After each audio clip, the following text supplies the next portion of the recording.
Good evening. I'm Nima and this is Forum Daily for Monday, August 8th. Tonight, Canadians continue to feel the heat during another extremely hot day across much of southern Ontario, Nova Scotia, Alberta, and BC. Environment Canada has issued heat warnings again today. It was forecasting temperatures climbing into the 30s and humidex readings into the low 40s. The conditions pose an elevated risk of heat stroke or heat exhaustion. Meanwhile, the federal privacy watchdog is calling out the RCMP for not submitting information on a cell phone spyware program. Federal Privacy Commissioner Philippe Dufresne has told a parliamentary committee his office learned about the RCMP's use of the spyware through the media. He wants Parliament to create a section in the Privacy Act which would require organizations and departments to do a privacy impact assessment when new technology is introduced that could affect a person's right to privacy. The committee is investigating the RCMP's use of a spyware technology. It can be covertly and remotely installed on devices like computers and cell phones to monitor messages and even turn cameras on and microphones as well. The Canada Revenue Agency has about $1.4 billion worth of uncashed checks gathering dust, including some dating back to 1998. And it's going to be sending some e-notifications to 25,000 people this month and another 25,000 in November, letting them know about the checks. The CRA says checks remain uncashed for various reasons, including misplacing a check or changing addresses. On the East Coast, the deputy mayor of Harbour Breton, Newfoundland, says most staples like milk and eggs are already sold out in the community stores. The town has been cut off by forest fires, and Roy Drake says it's running out of food. Mr. Drake figures there is about a day or two worth of food left on the shelves of the town's 3 grocery stores. On the other side of the country, officials are fighting fire with fire. In an effort to gain control of a nearly 60 square kilometer wildfire, the BC Wildfire Service is starting more fires. Information Officer Michael Elsay says yesterday's controlled burns are just one of the methods being tapped to get an upper hand on the Karamias Creek fire. Evacuation orders are in place for 500 properties on the outskirts of the southern Okanagan region. Meanwhile, officials in the Northwest Territories are keeping a close eye on a so-called zombie fire, which has recently grown to about 65 square kilometers. Also known as a holdover fire, researchers say they can occur in Arctic, subarctic, and northern boreal forests, and they may become more common because of climate change. The territory has already seen more than 3,800 square kilometers of land scorched by 189 wildfires so far this year. Well, today sees the start of labor giant Unifor's 4th Constitutional Convention. Members from across Canada will be gathering in Toronto to elect the union's next leader. This week's event comes several months after National President Jerry Diaz stepped down. Delegates will also vote for the next secretary-treasurer and regional directors throughout the week, as well as on key priorities and initiatives. All right, turning to moves by Canadian company Nutrien, which has named Ken Seitz as president and CEO following a months-long global talent search. Mr. Seitz has served as interim CEO of the Saskatoon-based fertilizer giant since January. The company says it has achieved record results under Mr. Seitz's leadership. This comes amid sweeping changes in agricultural markets and unprecedented global food security challenges. Mr. Seitz says Nutrien is well positioned to help meet the global goals of food security and climate action. Well, as the police investigations into Hockey Canada's handling of alleged sexual assault continues, one Edmonton professor says the scandal may be impacting ticket sales. Dan Mason from the University of Alberta says the sexual assault investigations against Hockey Canada could be one of the reasons that World Junior Hockey Championship tickets haven't sold out. It's also odd for the World Juniors to be happening in the summer, and Dan Mason says that could be another reason people might not be attending. Canadian Blood Services only has 4 days worth of O-positive blood and 5 days of O-negative and B-negative blood. Collections have been steadily decreasing since the start of July. The agency has 57,000 open appointments that must be filled by the end of this month across the country. It says it only has 6 days worth of A-negative blood and 7 days worth of A-positive and B-positive blood types. After the break, we take a look at ongoing tensions between China and Taiwan. We'll speak with Mr. Bradley Bowman from the Foundation for Defence of Democracies about China's renewed military exercises around Taiwan. So stay tuned to Forum Daily. We'll be right back in a moment.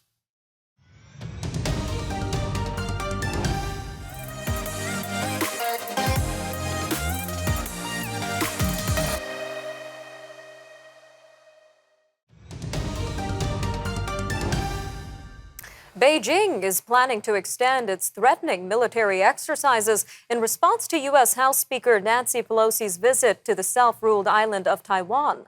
The exercises surrounding Taiwan have disrupted shipping and air travel and have substantially raised concern about the potential for conflict. The drills are apparently targeting U.S. support for Taiwan in the event of a potential Chinese invasion. China has ignored calls to calm the tensions, and there was no immediate indication of when it would end what generally amounts to a blockade. Well, with us now to unpack the ongoing situation is Mr. Bradley Bowman, Senior Director of the Center on Military and Political Power at the Foundation for Defence of Democracies. Sir, welcome back to Forum Daily. So let's start with these renewed drills by China. What sort of message is China trying to send Taiwan and the world right now? I think the bottom line is that Beijing is trying to coerce, intimidate Taiwan. They're trying to put fear in the hearts of the leaders of Taiwan and trying to bully them, frankly. I mean, just to use some real practical terms that most of your viewers will understand. I mean, you have the Chinese economy, which is much, much larger than the Taiwanese economy, and they've used a good portion of that wealth to undertake the largest military modernization effort in the history of the People's Republic of China. And the more capable their military becomes, the more willing they appear to use it to accomplish their political objectives in Taiwan. And there's no telling when these exercises will end, even though it's disrupting shipping and air traffic in the region. What do you expect the next phase of these drills to look like? You know, I would expect, if I were a military, I used to be a U.S. Army military officer, military planner. If I were a military planner in China, which I'm not, but if I were, I would look for an opportunity, as others have said, to make this the new normal, basically to kind of acclimatize the world to having People's Liberation Army aircraft, ships, submarines, missiles, flying, sailing, operating closer to Taiwan to exhaust the Taiwanese, frankly, and it is exhausting, and kind of like a frog in the water, slowly turn up the heat. And so that one day it just looks like another exercise when it really is actually game time and a real invasion or attack. And this is adding to concerns around the potential for conflict. So how likely are we to see China maybe launch a military invasion of Taiwan in the near future? You know, history is riddled with examples of surprise attacks. The United States has been a victim of a few of those, and as has some of our allies. So I'm always reluctant to make confident predictions about the future. But what I am confident saying is that Beijing wants to reunite Taiwan underneath its authoritarian rule. And they would prefer to do that without a war. But if a war is required, I believe that they will do it. And they've done a lot of saber rattling, especially lately as they become more powerful. Whether they keep that saber in its sheath will be based on their perception of the relative combat power of China versus the United States. And sadly, that balance of power has eroded. And without urgent action, it will erode further. And meanwhile, we've seen China impose sanctions on Ms. Pelosi, cut off defense and climate talks with the U.S. How is all of this likely to impact the U.S.'s efforts in the Indo-Pacific overall? I think, the United States, frankly, has struggled to maintain quick and reliable communications, kind of conflict communications with Beijing, much like the United States had during the Cold War with the Soviet Union. You kind of had the big red phone, if you will, where you pick up things to avoid miscalculation and escalation. We've struggled, frankly, to get Beijing to pick up the phone, if you will. And so when you're putting all this combat power in a small area, and undertaking such provocative actions, and then you're not even going to communicate with us, that's a toxic formula that leads to bad places. And we're only seeing these tensions grow. So how would a rift between two of the world's biggest economies impact the rest of the world, especially Canada? Well, that rift is already happening, right? And you know, I often use the metaphor of two gladiators. I've often used the United States and China as two gladiators in a ring, but one of those gladiators has been asleep, and that was the United States. We were asleep for years, and we were getting pounded on while we were asleep, and our pocket was getting picked. And since about 2018 or so, we started waking up, and we've started to stand up for our own interests, and suddenly we're the provocateurs because we're defending ourselves. And I think the United States and our allies need to wake up that this is unlike any threat our modern democracies have ever seen. We're facing a hostile ideology, an enormous economic wealth, and a military that in some cases, in some areas, is better than our own. And if we don't work together, I fear the day may be sooner rather than later that we'll see Chinese military aggression against the free people of Taiwan. And if America doesn't come to Taiwan's assistance, that would set a tectonic earthquake through the region where allies and partners and adversaries alike would question long-held assumptions.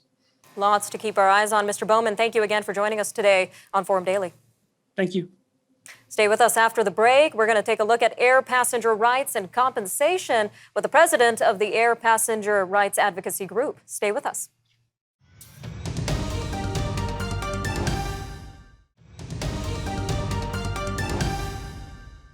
Air passenger rights advocates are accusing Air Canada of violating federal regulations. This by denying passengers up to $1,000 in compensation for flights canceled due to crew shortages. Under Canada's Passenger Rights Charter, airlines must pay in cases of cancellations or significant delays stemming from reasons within their control. This if the notification comes 14 days or less before departure. Now, airlines don't have to pay if the flight was canceled for safety purposes. In a December 29th memo, Air Canada instructed staff to classify flight cancellations caused by staffing shortages as a safety problem. Well, Mr. Gabor Lukacs, the president of the Air Passenger Rights Advocacy Group, says Air Canada is actually violating the Passenger Rights Charter to avoid compensating customers. Mr. Lukacs joins us now. Sir, welcome to Forum Daily. Good afternoon. Good evening. So as we mentioned, your organization is saying Air Canada is violating federal regulations in terms of passenger rights. So can you go over the alleged legal violations by the company? Under the air passenger protection regulations, when a flight is delayed or canceled for reasons within the airline's control, the airline has to pay compensation, a lump sum compensation to passengers. What Air Canada is doing is they are alleging that when they don't have enough crew, when they have shortage of crew issues, then somehow that is a safety issue and not something within their control. That is already a settled issue at law, and it is known that it is not the case. Safety issues under the regulations include situations like a leaky oil pipe, or if there's a problem with the landing gears, or problems with the flight computer, but not issues of staffing. Staffing is the airline's responsibility. It is a labor management issue. And what sort of response has the Canadian Transportation Agency given you regarding this? The Canadian Transportation Agency, this is the federal regulator, already confirmed in a formal legally binding ruling affecting WestJet that crew shortage is not a safety issue and it is within the carrier's control. And what about Canada's air passenger protection regulations? Does it cover the situation at hand right now? And the Canadian air passenger protection regulations does cover the current situation, and Air Canada is simply disobeying the law. The law says that they have to pay passengers. Air Canada says we are not paying passengers. It's a clear contradiction, clear conflict between what Air Canada is required to do under the law and what it is actually doing. All right, sir. So what is the Air Passenger Rights Group's recommendation in terms of resolving the situation? We recommend to individual passengers affected by this situation to take the airlines who do this type of unlawful conduct to small claims court. At the policy level, we would like to see the government enforce the law as written. The government already has a lot of tools at its disposal, including imposing administrative monetary penalties, which is like a big amount of tickets, like you have a speeding ticket. It's a much bigger amount, but the same idea. Up to $25,000 per passenger per incident.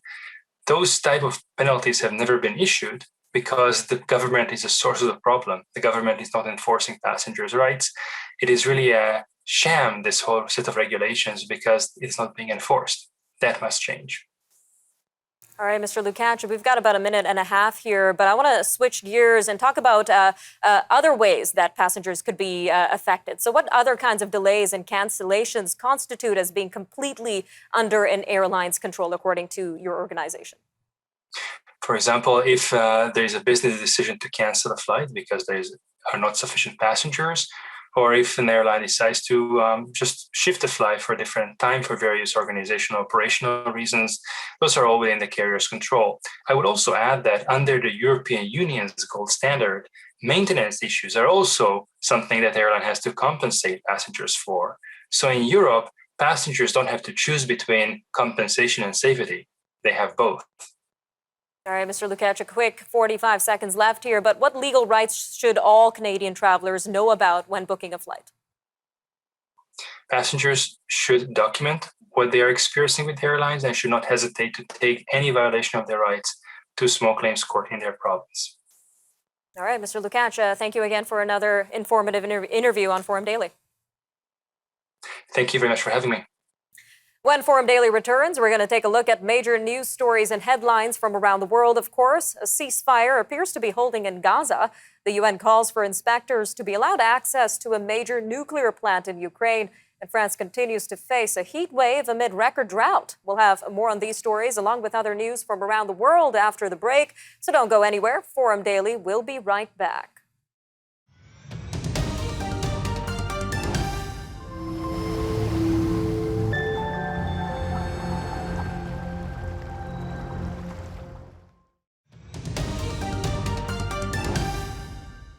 An Egyptian-brokered ceasefire continues to hold between Israel and Palestinian militants. This comes after the worst round of violence since last year's 11-day war between Israel and Hamas. Gaza's sole power plant has resumed operations, and Israel has reopened crossings into the territory. Over 3 days of fighting started on Friday, where Israeli aircraft destroyed targets in Gaza, while the Iran-backed Palestinian Islamic Jihad militant group fired hundreds of rockets at Israel. The Palestinian Health Ministry reports that 44 Palestinians were killed and 311 were wounded, while Islamic Jihad says 12 of those killed were militants. Meanwhile, the UN is calling for international inspectors to be given access to the Zaporizhzhia nuclear plant in Ukraine. The push comes as Ukraine and Russia accuse each other of shelling Europe's largest nuclear power plant. Ukraine's nuclear power plant operator says the Russian shelling damaged 3 radiation monitors around the storage facility and that 1 worker was injured. Russian news agencies citing the separatist-run administration of the plant said Ukrainian forces fired those shells. All right, well, all of this comes as the United Nations is urging countries with nuclear weapons to stick to their no first-use commitment. UN Secretary General Antonio Guterres says a nuclear arms race has returned amid growing international tension. He also suggests a growing radicalization in geopolitical spheres is making the risk of a nuclear war something that cannot be ignored. Mr. Guterres spoke in Tokyo after visiting Hiroshima to commemorate victims of the August 8, 1945 atomic bombing. Turning to the potential of a North American electric vehicle industry, which is one step closer to reality. Following a marathon voting session lasting nearly 24 hours, the U.S. Senate finally approved the new Inflation Reduction Act of 2022. Included in the legislative package is a new deal that extends an initial plan, which offers big tax credits for vehicles assembled in the U.S. with union labor. It will now include crediting vehicles built in Canada and Mexico. The bill still has to be voted through the Democrat-controlled House of Representatives. Moving to southern Iraq now, where demonstrators blocked roads as protests broke out on Monday.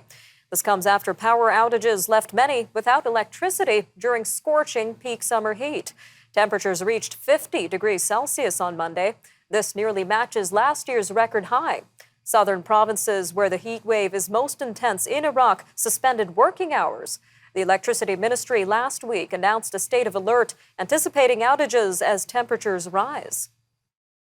France is also sweltering through its 4th heat wave of the year, and it's facing its worst drought on record.